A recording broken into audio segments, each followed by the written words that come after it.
Mga hinigugma kong kabugtuan, didahan naton Ibanghilyo, aada naton Ginoo, naghinabi mahitungod kan San Juan Bautista.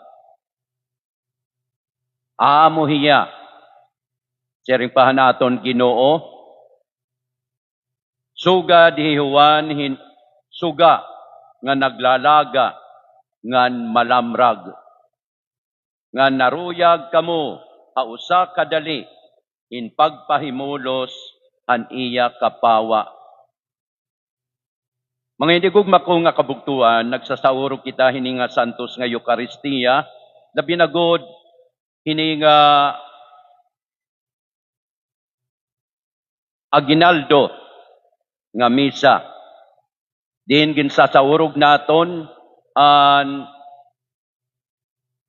pagkanhi an aton Ginoo kumo magtaralwas naton nga tanan. Amo hiya an kapawa nga naghahatag in lamrag ha aton nga tanan.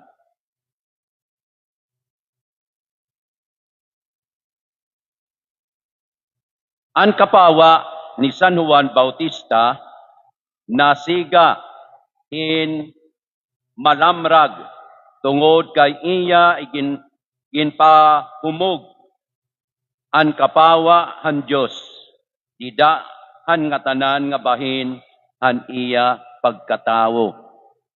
Dida pala hantiyan han ironia, aada na an iya pagkilala han presensya han Ginoo. Ngan didahan iya kinabuhi, sering pa didahiton kasuratan, iginpakita niya kumo usang nga tingog nga nagguguliat hakamingawan.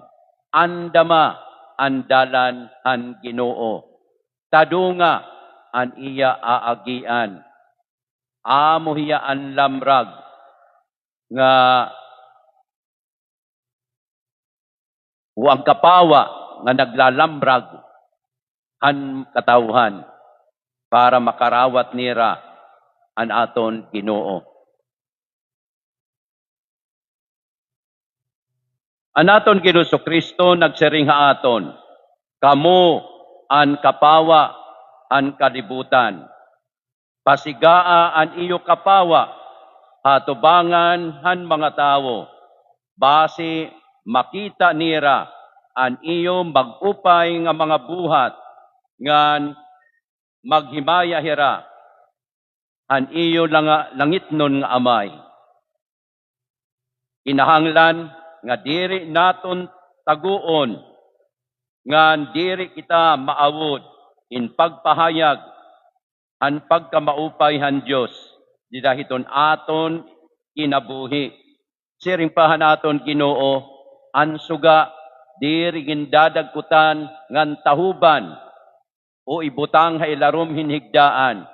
Lugod, kaangayan ibutang didahiton burtangan para makahatag lamrag didahan balay.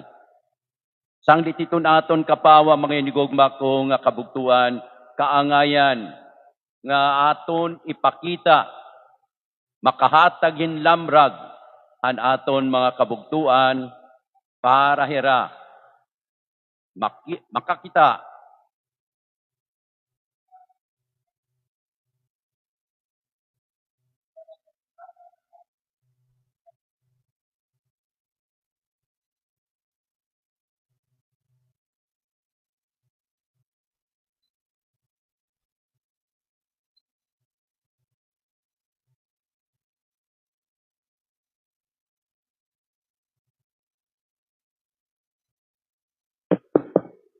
sang det kung dagdadagkot kita hinsuga, ibinubutang naton ini halugar para makuha an kasisidman.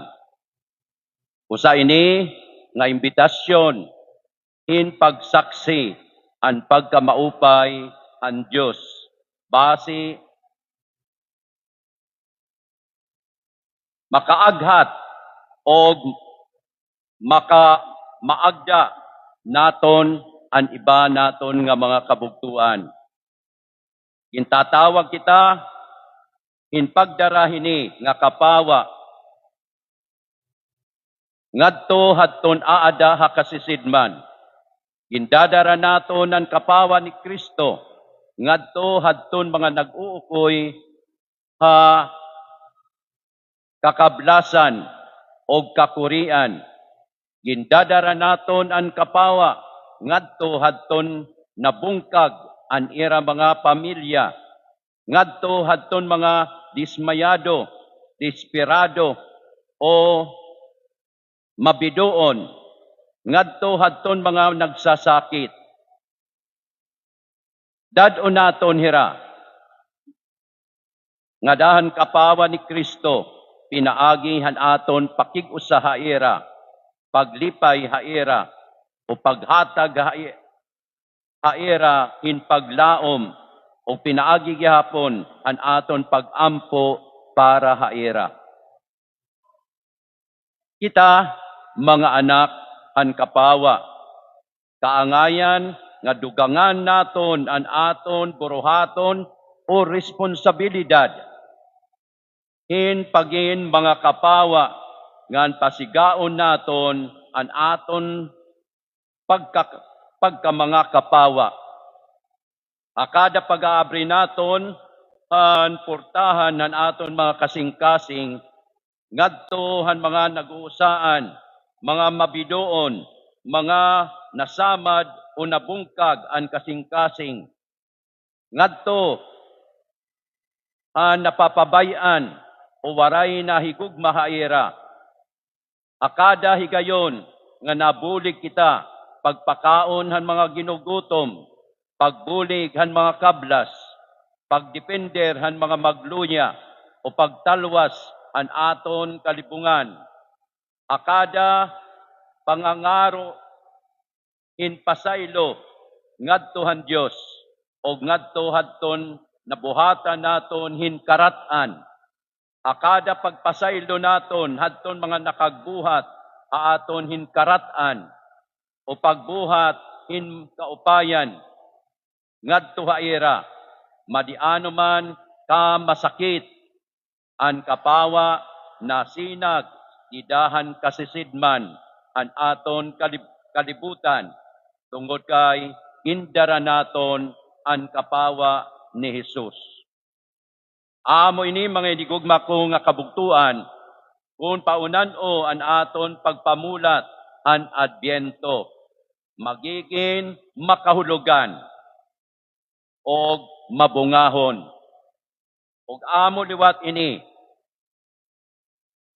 kung paunan-o naton maaaghat an aton mga kabugtuan hin pagpamulat nga malipayon an pag-abot han aton Ginoo nga Hesus.